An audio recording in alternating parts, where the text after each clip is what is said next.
Ya, Assalamualaikum warahmatullahi wabarakatuh. Selamat malam teman-teman trader semua. Kembali lagi di channel kami, channel Sajen Saham, channel yang akan membantu teman-teman untuk mengulas emiten-emiten yang berada di market bursa Indonesia. Ya, sebelumnya kami ingin mengucapkan terima kasih kepada teman-teman yang sudah menonton dan subscribe channel kami ini. Dan apabila channel kami ini berguna, boleh dibantu share ke teman-teman yang lain ya, agar kita lebih semangat lagi untuk mengupload video-video kami selanjutnya. Ya, untuk malam hari ini kita akan membahas beberapa hal menarik ya teman-teman ya. Yang pertama itu kita melihat IHSG yang mengalami penurunan yang cukup signifikan ya beberapa hari ini. Lalu kita juga akan membahas tentang bank-bank apa namanya sektor dari perbankan yang sempat menjadi euforia kita semua ya, yang aku yakin pada cuan semua dan punya sahamnya juga. Beberapa dari emiten ini bahkan sampai arah ya, arah-arah bisa dikatakan arah-arah terus ya, 7 hari 7 malam ya.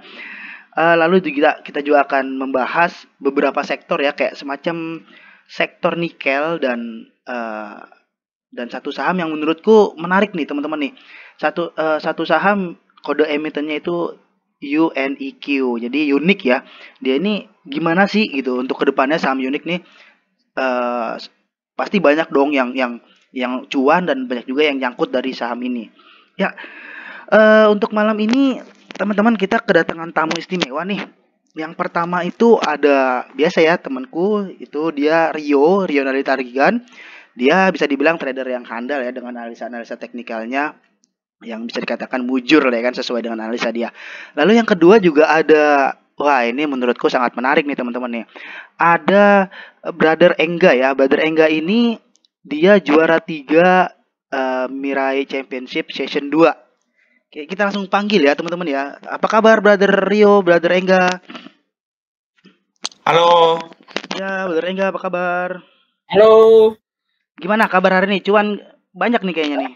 Di saat ISG merah pada cuan banyak nih kayaknya. Ya, alhamdulillah. Alhamdulillah ya. Oke, teman-teman. Kita langsung aja ke chart kita. Di sini sudah ada chart dari ISG, teman-teman ya. Yang mana chart ini apa ya? Bisa dibilang kalau aku nilai ini akan mengalami penurunan lagi. Artinya masih berpotensi melanjutkan penurunannya untuk ISG ya. Melihat dari sektor-sektor global atau news-news yang global yang beredar saat ini. Lalu kalau kita lihat dari sisi teknikal juga memang di sini terjadi 3 candle yang bisa dikatakan uh, rawan ya. Artinya ketika trader melihat candle ini tuh sudah bisa mengantisipasi bagaimana kelanjutan untuk trading esok harinya gitu. Tapi kita ngeliat teman-teman nih untuk potensi ISG saat ini tuh sampai mana sih ya? Kalau kita ngeliat teman-teman nih untuk ISG ini kan dia mempunyai gap nih teman-teman nih. Di sini dia mempunyai gap di sekitar 6.200-an teman-teman. Ya, di sini dia ada gap. Apakah penurunan hari ini dia hanya untuk menutup gap atau tidak? Apakah memang dia akan lanjut terus turun besokannya atau tidak? Karena memang kita melihat di sini ada bisa dibilang support ya teman-teman ya. Support di angka 6.100 sampai 6.200-an lah ya supportnya ISG. Pada dasarnya kalau memang ISG bisa dikatakan aman apabila dia sudah menjebol dari resist yang ini ya di angka 6.390-an. Nah, tapi untuk menganalisa ISG kali ini kita akan dibantu nih oleh Brother Rio ya. Bagaimana kelanjutan ISG dan apa sih kita bagaimana sih kita sebagai trader ketika melihat ISG seperti ini tuh apa yang kita harus lakukan gitu, langkah apa gitu ya kan? Apakah kita memilih saham-saham yang berstatus LQ45 kah atau second liner kah atau yang gorengan kah? Ya, kita langsung aja berpindah ke chartnya dari Brother Rio. Silakan Brother Rio untuk waktunya. Oke, selamat malam teman-teman semua. Di sini saya akan membantu menganalisis untuk potensi ISG ke depannya. Nah, dari pandangan saya, ISG ini lagi membentuk ascending broad gain weight pattern-nya. Bisa dibilang ini simpelnya ini di area corong ya, bisa dibilang ini ya, dalam area corong ya. Nah, dalam ini saya rasa kalau masih di dalam area ini masih bisa dibilang cenderung aman ya, tapi bakalan bahaya kalau dia break di bawah dari ini.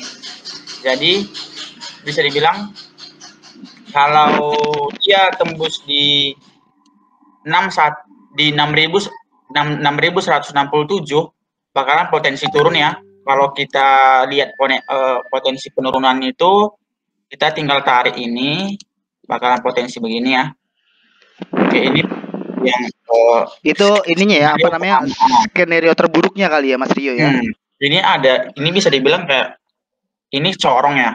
Untuk target kenaikan ini bisa jadi potensi naik atau turun, tergantung dia breakout-nya yang di resist atau di support gitu jebolnya. Kalau masalah kenaikannya, kalau benar-benar dia mampu, berarti dia bakalan ke atas dong gitu ya. Melanjutkan kenaikannya dari resistnya gitu ya. Tinggal kita salin aja. Nah, kalau untuk melihat beberapa hari ini nih Mas Rio nih, yang apa namanya terjadi pada ISG kita nih mengalami penurunan cukup signifikan nih di 3 hari belakang gitu kan. Dan ISG ini membuat suatu candle itu yang bisa dikatakan berbahaya ya, artinya dia akan terus lanjut penurunannya gitu. Itu pandangan Mas Rio seperti apa tuh? Dari candlestick ini sebenarnya ini candlestick yang berbahaya ya. Apalagi ini bisa dibilang candlestick yang akan melanjutkan penurunan dia yang lebih dalam ya. Tapi kita ngelihat dia seakan-akan mau menutup gap dulu ya. Kita harus lihat untuk besoknya. Mungkin besok, kalau besoknya masih turun, mungkin kita udah bisa amanin cash ya, udah bisa jaga-jaga ya. Karena potensi penurunan ISG ini minimal ke sekitaran 6.000, minimal kalau sekitar 6.000, tapi kalau potensi terjunnya itu bisa di sekitaran 5.800 sampai 6.000. Oke. Potensi terjunnya kita ukur dari pola ini tadi ya, pola coklat sekitar ini ya. Oke. 5 sampai 6. Sorry Mas Rio, suaranya sedikit terputus-putus nih Mas Rio nih. Mungkin boleh diulang sedikit gitu. Suaranya sedikit terputus-putus. Corongnya dalam bahasa Indonesianya atau ascending breadth weight ya. Ini pattern. Nah, kalau dari pattern ini kita kan bisa ngambil target penurunannya itu begini. Kita bisa misalnya dia breakout di bawah nih, di bawah angka ini ya. Ini bisa dibilang di 6.176 ya. Kalau dia breakout dari supportnya ini, dia bakalan potensi turun ya, sini sekitar ini. Jadi bakalan garis hitamin supaya jelas. Oke. Jadi potensi turunnya ke sini ya. Oke, itu kayak ibarat kata skenario terburuknya ya Mas Rio ya. Skenario terburuknya ya. Dan juga kalau kita analisis juga ya Pak ya. Kalau berdasarkan berdasarkan indikator, kita pakai stokastik. Yes, kita pakai 433. Dia udah mau udah mau dead cross ya. Dead cross tapi ke arah ke bawah. Bisa dibilang ini rawan turun ya sebenarnya. Oke, ini untuk indikator stokastiknya mendukung untuk turun ke depannya. Mendukung untuk turun ya. Bisa dikatakan berarti akan melanjutkan penurunannya itu di beberapa hari ke depan ya Mas Rio ya. Ya, benar-benar. Dan MACD-nya masih wait and see ya. Bisa dibilang masih menunggu konfirmasi mau dia golden cross atau dead cross ya. Tapi dari arahan stok juga dia udah mulai dead cross, jadi potensi penurunannya cenderung lebih besar gitu.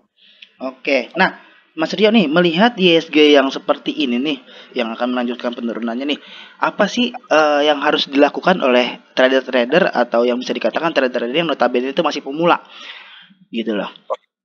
Jadi saran dari saya untuk saat-saat seperti ini kita lebih bagus tidak all in ya, maksudnya kayak kurangin cash atau kurangin bermain di ISG begini, atau bisa dibilang ya udah kalau cuan TP gitu. TP Oke. Karena kan secara pola juga ya dari bulan 3 sampai September itu kan ISG cenderung turunnya. Ya. Karena di saat dari siklus juga dari tahun-tahun sebelumnya bakalan cenderung turunnya. Jadi kita tetap harus waspada untuk keadaan ISG ke depannya gitu. Oke, kalau kita melihat dari news global nih Mas Rio nih, ada nggak sih beberapa analis yang sudah memprediksi harga ISG cenderung turun di level berapa? Tuh, jadi mungkin kita bisa patokan juga dengan news global ya gitu, dengan stimulus AS atau dengan apa namanya laporan inflasi yang akan keluar atau dengan hal-hal lainnya gitu loh.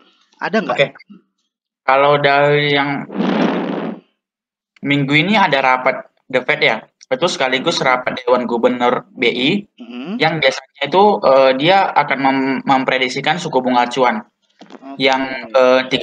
3,5% itu untuk menahan capital outflow. Nah, di sini untuk prediksi saya ini maksimal hanya 1% ya, 1 kali ya biasanya. Mhm. Atau bisa dibilang kalau lebih rendah pun nggak bakalan lebih rendah dari 1 kali ya. Karena kalaupun naik ya pasti nggak akan dalam jangka waktu dekat gitu. Nah, terus dari yield obligasi pemerintah AS juga 10 tahun yang lalu itu kan bisa dibilang waspada ya. Bisa dibilang kalau sekarang kan lagi adanya isu itu, kalau kita flashback ke 2013 itu bisa dibilang eh, kita di ini tuh swing ke atas ya hingga 2,7%. Terus untuk kondisi apa namanya untuk kondisi kedepannya juga kita pantau di apa ya di tingkat inflasi dan suku bunga satu bulan ke depan. Kalau yang saya lihat ke depan ini lebih di Argentina ya, Oke. di Argentina dan Brazil karena biasanya itu kalau kita berpatok sama inflasi suku bunga yang di Argentina sama Brazil ini, dia biasanya menguntungkan agrikultur yang di Amerika dan Indonesia biasanya. Oke. Nah, dalam ISG ini dalam dalam news yang di Indonesia, Mhm. ISG ini ada sentimen ya, data ekonomi Q4 kuartal keempat 2020 yang mau keluar ya. Jadi aku sarankan tetap jaga cash ya. Karena ada juga news mengenai perkembangan inflasi, data lapangan kerja, serta kurs rupiah yang bisa dibilang masih rawan ya. Kita harus tetap waspada mengenai news-news globalnya juga. Untuk kedepannya ini, aku ada rekomendasi saham. Rekomendasi saham ini aku lebih cenderung rekomendasikan saham CPO. CPO Karena ya. karena banyak sentimen positif untuk beberapa bulan ke depan aku rasa gitu. Oke. Berarti untuk ISG saat ini ya seakan-akan tuh memang sudah didukung untuk melanjutkan penurunannya gitu ya Mas Rio ya. Ya, benar. Jadi gitu teman-teman trader ya, trader Aliansa Genmologi, kita sebagai trader itu nggak boleh namanya kayak semacam gegabah ya. Jadi kita memang harus ngeliat dulu dari sektor globalnya, lalu kita juga harus berpatokan dengan ISG-nya gitu ya teman-teman ya.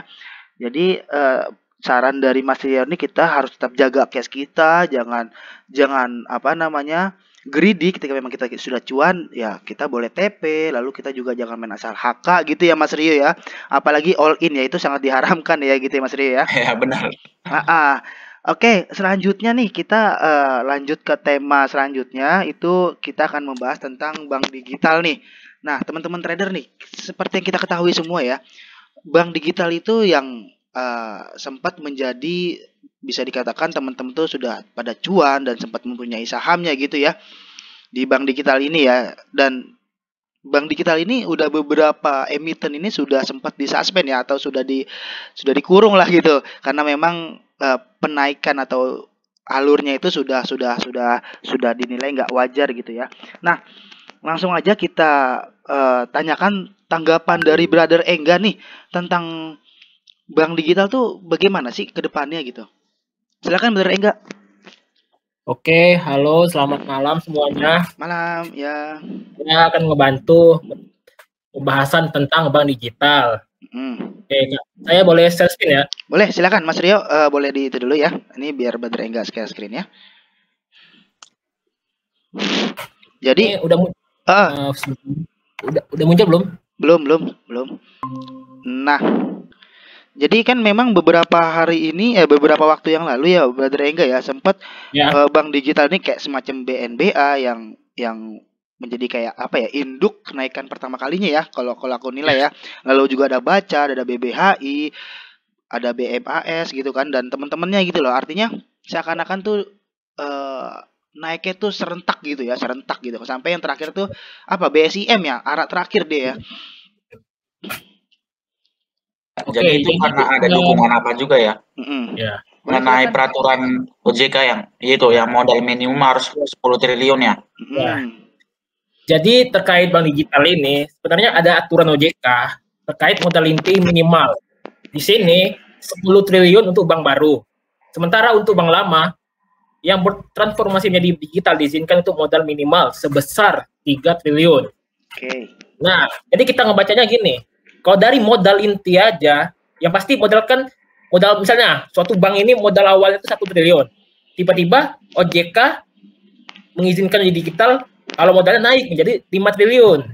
Lalu kalau secara ilmu bandarmologi, kalau modal naik yang pasti bakal berpengaruh terhadap keuangan perusahaan tersebut. Yang jelas harganya pasti terangkat. Itu kalau dari sisi bandarmologi.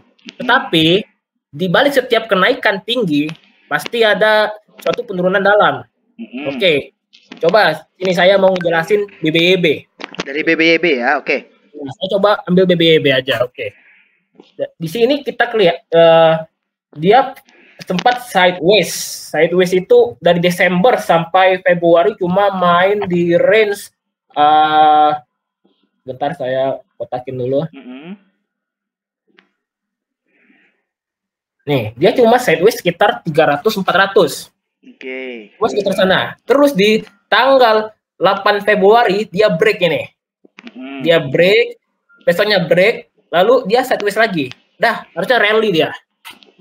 Dia rally hanya dalam waktu sekitar 2 minggu, 3 minggu dia rally. Dan di sini kenaikannya itu mencapai sekitar 300%.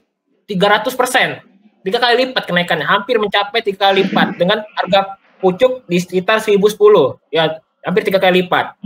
Mestinya posisi kita di sini, ketika melihat saham tersebut udah naik tinggi, kita bukan makin berani, kita harusnya makin takut dengan kondisi anggapannya kalau kita nggak punya barang ya.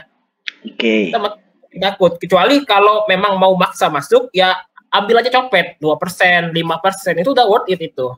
Tapi kalau untuk swing, udah. Kalau masuk di sini, ya resikonya sangat tinggi. Apalagi nih muncul doji di atas nih. Ini doji hijau ini, di mana sebelumnya ada candle kaki panjang ini. Sorry, ini panjang ini. Iya. Itu udah awal penurunan. Apalagi biasanya doji candle merah. Udah, itu namanya turun ya. Itu BBYB. Coba kita coba satu contoh lagi bank. Yang bank suspend. Bank kecil lain, coba kita contohnya apa ya? Exim aja. Exim ini dia candlenya naik terus dia. Candlenya sebentar saya.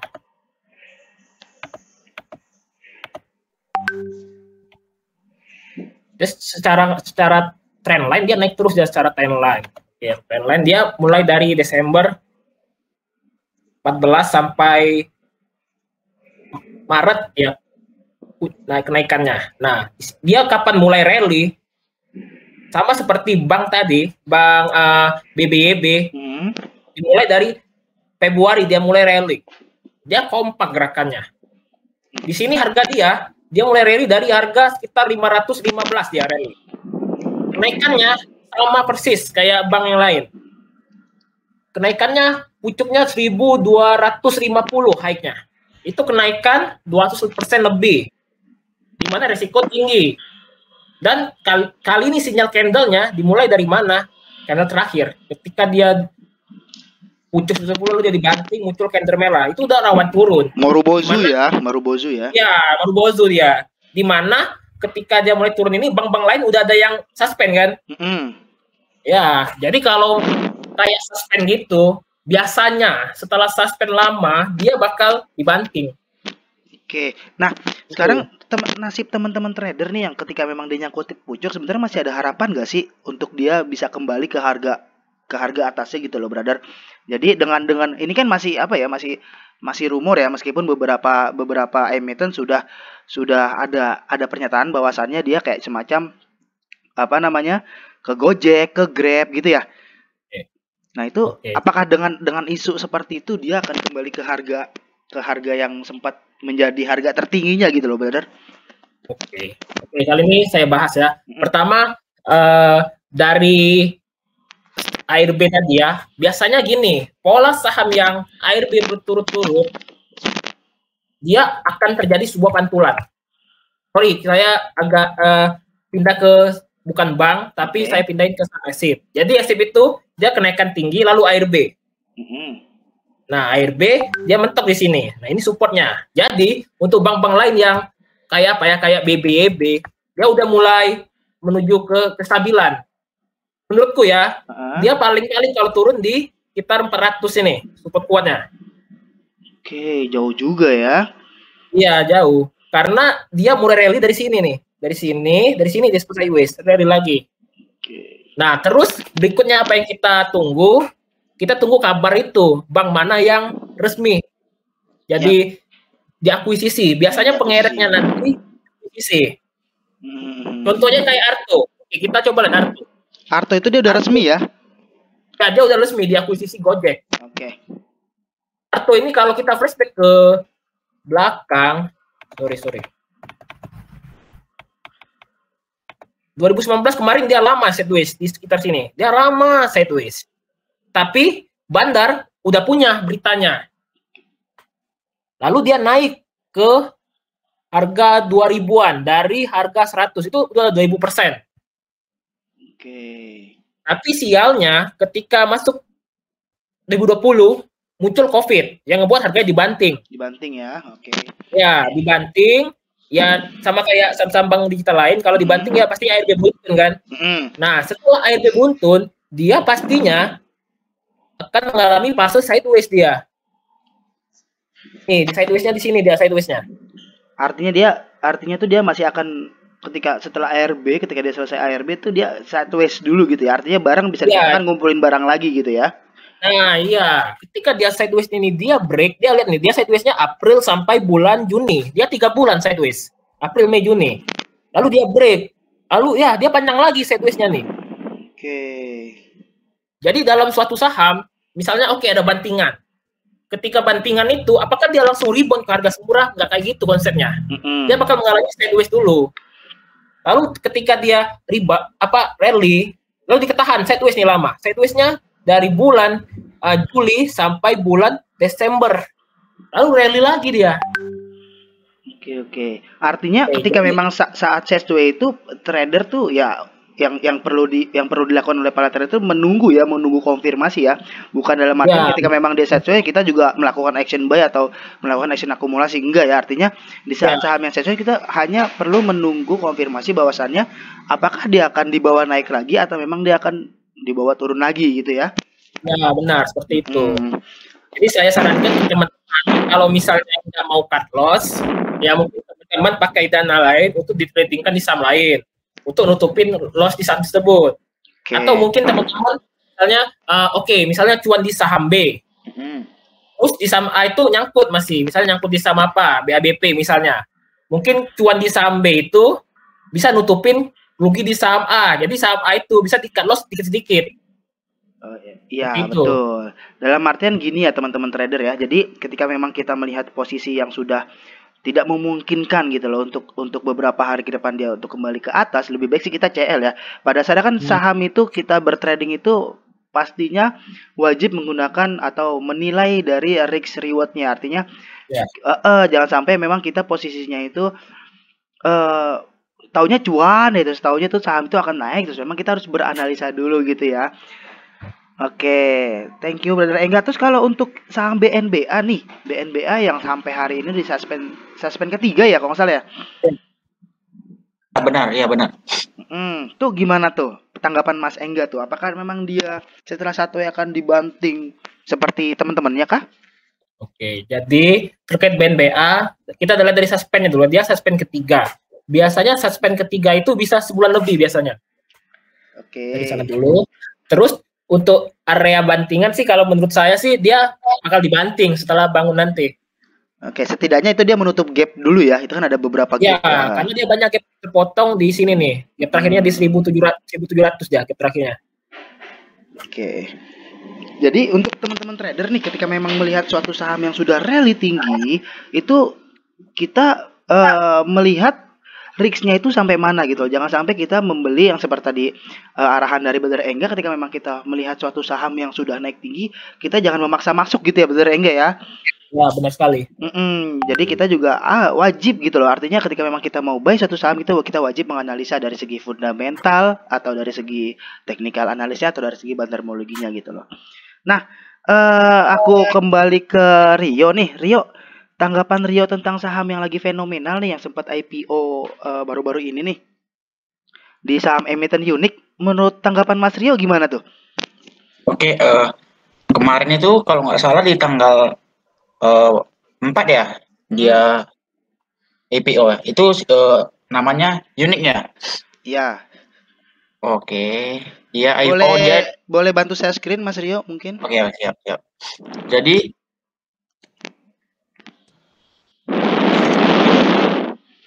kalau yang saya lihat ini ya, di saham unik ya. Nah, di saham unik ini kita lihat dari underwriter-nya itu kayak SF ya, PT Surya Fajar Sekuritas. Jadi bisa dibilang SF ya.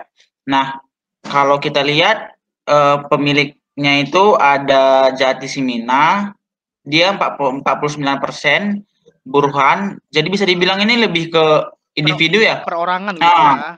Ya, jadi lebih ke perorangan ya.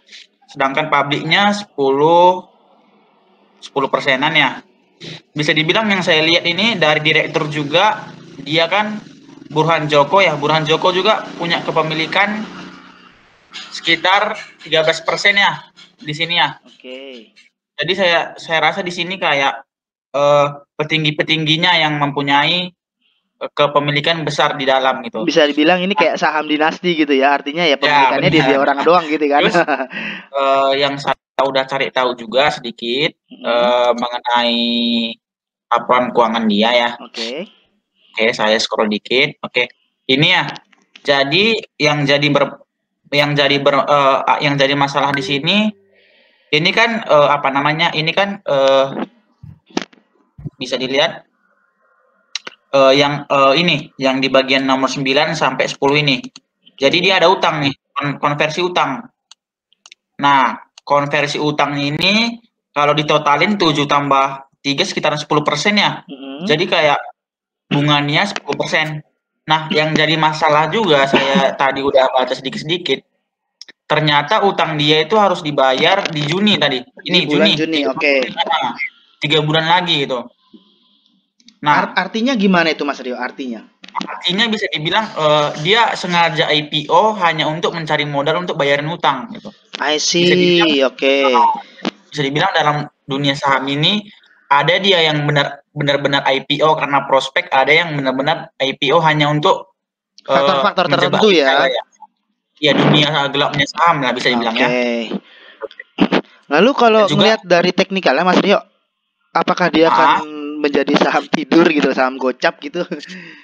Sebenarnya kita sebelum melihat itu kita lihat data pembandingnya dulu ya. Oke, siap. Itu sebelumnya ada Enjo ya. Enjo juga dulu itu pernah IPO juga dan itu dia IPO tanggal 14 September ya. Nah, di hari pertama dia IPO, SA langsung jualan. Bisa dibilang SA ini sebagai bandar aslinya. Bandar utama ya. SA langsung jualan. Nah, kalau begini bisa dibilang ada dia saham yang dibawa naik tinggi dulu, baru dia jualan. Ada dia yang di hari pertama langsung jualan gitu. Oke. Itu ada beberapa kepentingan ya. Di tanggal 15 kita bisa lihat di tanggal 15 SA masih dominan jualannya. Oke, dan juga tetap dia seperti biasa korbannya retail ya. YP, CC, PD ya. KK ini kan soalnya sekuritas retail ya. Dan kalau kita hubungkan ke unik, dia kan tanggal 8 IPO-nya nih. Di tanggal 8 di tanggal 8 tetap yang jadi dominasi untuk tanggal 8 atau tanggal 7 ya? Dia IPO-nya? Tanggal 8. Nah, yang jadi dominasi tetap ya, seperti yang ini tadi bisa dibilang untuk underwriter itu kan PT Surya ya, Surya Fajar ya, SF ya. SF langsung jualan ya di hari pertama ya.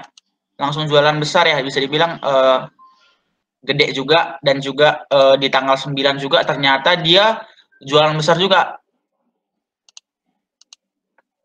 Nah, langsung SA ya. Tetap aja, tetap korbannya tetap YP, MG, CC, PD, XC ini kan tetap retail ya.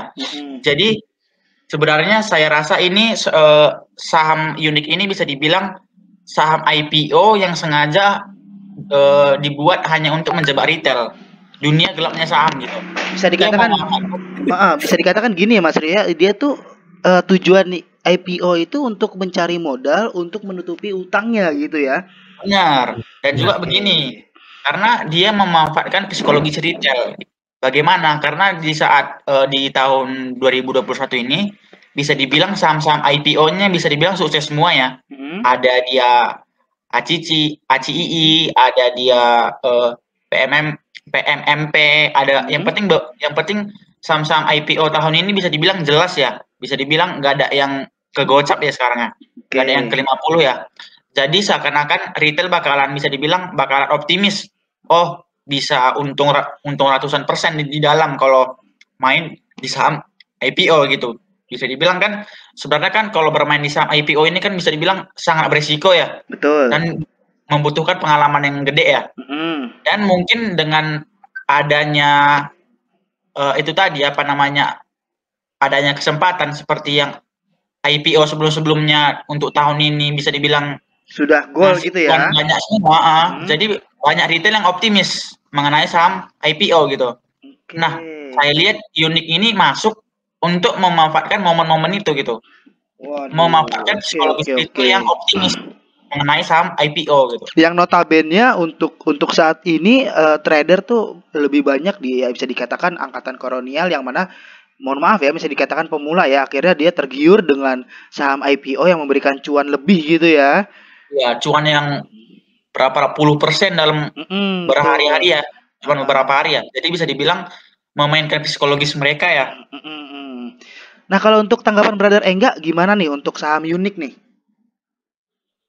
Ya, terkait unik, saya sependapat dengan Mas Rio ya.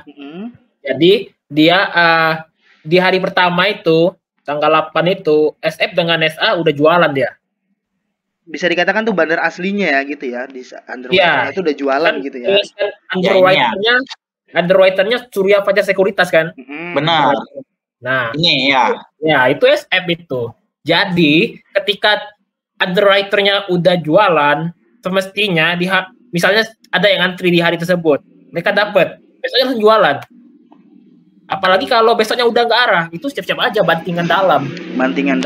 Jadi sangat pastinya gini ya teman-teman ya, sangat beresiko untuk kita yang notabene itu belum mempunyai pengalaman yang luas, tapi kita udah berani nyebur ke IPO gitu ya Mas Engga ya, Mas Rio ya. Ya, benar.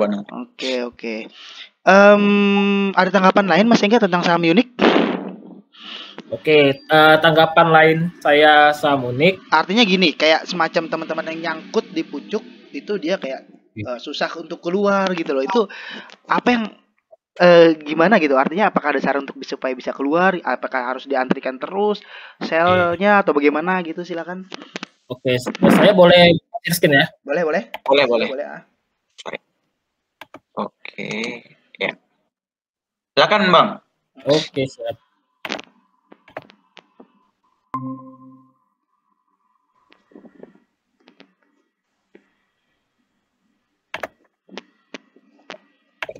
Oke. Kita lihat di unik ya. Unik ini di tanggal 8 itu udah terbuka arahnya. Sorry, maksud saya bukan terbuka arah, volumenya udah tebel alias tadi SF udah jualan.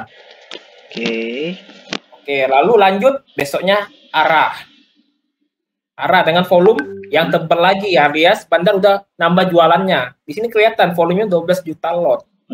Lalu besoknya dia nggak arah. Nah, yang pas arah ini yang saya bilang tadi, dia hati-hati bakal dibanting. Lalu turun terus. Nah, turun terus ini dia volumenya kecil, tapi offernya tebal. Berarti ada pihak yang memang mengganjal di offer. Nah, kita tinggal tunggu. Tunggu di mana? Tunggu adakah suatu sekuritas yang berani HK over gede ini. Oke. Itu kita tunggu. Yang pasti sih kalau menurut saya sih dia range bangunnya ya. Mohon maaf nih, mungkin range bangunnya sekitar 2 sampai 5 kali arah lagi dia baru bangun. Itu kalau analisa saya ya, 2 sampai 5 kali arah. ARB lagi. ARB berarti ya sekitar 5 kali ARB baru bangun gitu ya. Iya, ARB lagi bangun. Gokil. Oke. Ada tanggapan Mas Rio? Kalau yang aku lihat itu yang dominan nyangkut itu retail semua ya aku lihat ya. Aku ngelihat nggak ada bandar di dalam ya. Ya. Jadi dilihat dari frekuensinya juga lumayan gede. Dan juga begini, aku juga kemarin lihat ya. Aku kemarin sempat perhatian ya di yang sebelum IPO kan bisa dibeli dulu kan. Bisa dibeli dulu kan sahamnya kan. Apa namanya itu? IPO ya namanya. Ya IPO.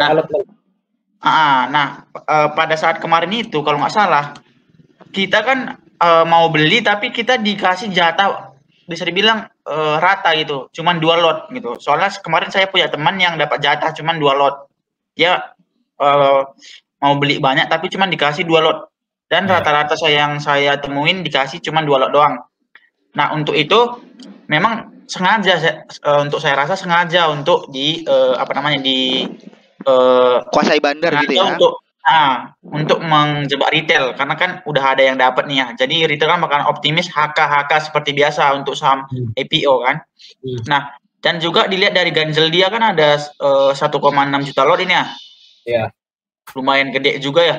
Ini kemungkinannya bisa dibilang sangat kecil ya untuk bangkit ya, kecuali ada bandar TikTok ya. Biasanya itu MG yang mau makan semua offernya ini ya. Atau bandar siapapun yang berani ya. Oke. Dan juga menurut saya ini peluang bisa dibilang peluangnya untuk ke 50 sangat besar gitu. Apalagi kalau dilihat dari fundamental dia ya bisa dibilang lebih jelek daripada Enjo malahan. Oke, untuk saham unik mungkin itu ya teman-teman ya. Jadi begini, untuk saham unik itu yang pertama IPO. Untuk teman-teman yang memang belum mempunyai pengalaman yang luas di dalam dunia market bursa, lebih baik kita hindarin gitu ya Mas Rio ya, Mas Engga ya. Iya. Karena memang dan untuk juga begini Pak, kalau memang ada peluang untuk keluar, saran dari saya ya. Karena saya ini bisa dibilang karena adanya pengalaman di Enjo dulu, melihat Enjo, jadi ada peluang ke 50 kan lumayan ngeri ya. Iya. Jadi menurut saya kalau bisa anggap ini kesalahan kita pribadi sebagai memang yang masih belum paham di bursa, dunia gelapnya di bursa, ya udah kita cut loss dan juga kita sendiri gitu. Oke, jadi gitu teman-teman. Untuk saham unik ketika memang dikasih kesempatan untuk keluar, better kita keluar dulu gitu ya. Karena memang untuk ke posisi 50 itu sangat besar ya. Karena yang pertama kita melihat dia mempunyai hutang, lalu kita lihat juga di situ posisinya itu kepemilikan sahamnya itu lebih condong ke perorangan ya, dalam artian sewaktu-waktu dia bisa banting gitu kan. Dan juga polanya mirip seperti Enjo dulu di awal-awal. Polanya seperti Enjo, kalau teman-teman yang lain sempat melihat atau sempat memantau saham Enjo itu kemungkinan hampir-hampir mirip gitu ya Mas Rio ya. Benar. Oke, wah ini sangat berbahaya tentunya teman-teman trader ya, ketika memang kita masih ya bisa dikatakan kadang gini, ada trader yang lama tapi dia nggak mempunyai cukup pengalaman untuk main di saham IPO, itu juga sangat beresiko gitu. Jadi dalam market bursa itu kita nggak hanya menganalisis sebuah teknikal, misalnya kita juga harus menganalisis dari laporan keuangan. Misalnya kayak tadi Mas Rio menjelaskan bahwasannya ternyata dia itu punya hutang, dalam artian bisa jadi IPO-nya dia itu bertujuan untuk membayar hutangnya gitu ya Mas Rio ya. Hutang dia yang terdekat yang harus dia lunasin. Harus dia lunasi, betul. Jadi dia kayak seakan-akan tuh butuh modal untuk membayar hutang itu ya, dengan tujuan di IPO dengan cara menjebak retail. Betul gitu. Jadi kayak sebenarnya sih retail yang nggak mau cut loss gitu loh. Melihat yang potensi penurunannya dia sangat besar, lalu dia nggak mau cut loss, ya udah akhirnya dibawa ARB berjilid gitu ya Mas Rio ya. Iya, benar. Oke, mungkin untuk saham unik cukup. Boleh kita membahas tentang saham komoditas nikel Mas Rio, karena memang banyak yang request untuk saham komoditas nikel. Dia apakah terus melanjutkan penurunannya gitu dari segi globalnya? kita sebenarnya udah pernah bahas mengenai nikel ya. Betul. Sebenarnya Ah. kita udah sempat, tapi nggak apa-apa, kita bahas lagi untuk malam ini sedikit aja. Oke. Sebenarnya kalau dilihat dari Boleh tren, share screen Mas Rio? oke. Boleh share screen? Oke. Saya share screen. Oke, saya share screen-nya. Oke. Kalau dilihat dari trendline ya sebenarnya kan nikel ini uptrend ya karena adanya news apa namanya? Nah, Yang waktu itu ya. ya. Nah, di sini bisa dibilang seharusnya di uptrend dan kebetulan kemarin karena adanya tweet dari Elon Musk, dia sempat jatuh ya tweet negatif mengenai nikel ya. Betul. Nah, dia di channel uptrend dia nih ya. Dan juga ternyata dia dibanting di area ini ya. Kalau bisa kita lihat, kalau kita ambil kenaikan dari ini di area konsolidasinya, ya, oke, hampir sesuai ya, Pak ya. Oke. Nah, hampir sesuai sama target penurunan dia. Artinya memang sudah sampai target penurunan dia gitu Mas Rio ya. Iya, benar. Nah, untuk nikel ke depannya juga kalau kita lihat dari stokastik pasti di area apa namanya? Sudah Kalau bisa oversold-nya ya. dibilang, bisa dibilang lagi di area murah ya, bisa dibilang. Dan juga ternyata setelah ini dia malahan sideways ini ya. Saya kira bakalan mantul ke atas ya. Untuk ini saya rasa untuk nikel karena saham yang uptrend lama sekali dia turun sama seperti kayak Bang Engga tadi bilang, sekali dia turun dia butuh sideways dulu gitu. Oke, gitu. Nah, untuk nikel kedepannya menurut saya bakalan di area sideways gitu. Masih di area range sideways-nya gitu ya. Oke. Nah, untuk Brother Engga nih, kira-kira ada nggak sih apa namanya sektor-sektor yang perlu kita pantau untuk beberapa hari ke depan gitu loh?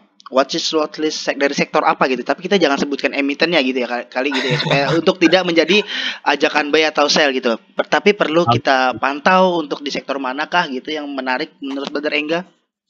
Dari segi lekil 45 kah atau dari segi gorengan atau dia? Kalau saya sih tadi pendapat ya yang pas Mas Rio bilang saham FCP apa sawit ya? Ya, CPO. Ya CPO. Jadi dia saya share screen dulu ya. Boleh. Ya, share screen.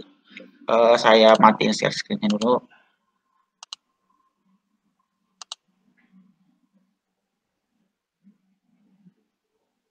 Oke. Ini CPO ya. Ya. Malaysia ya. Ya.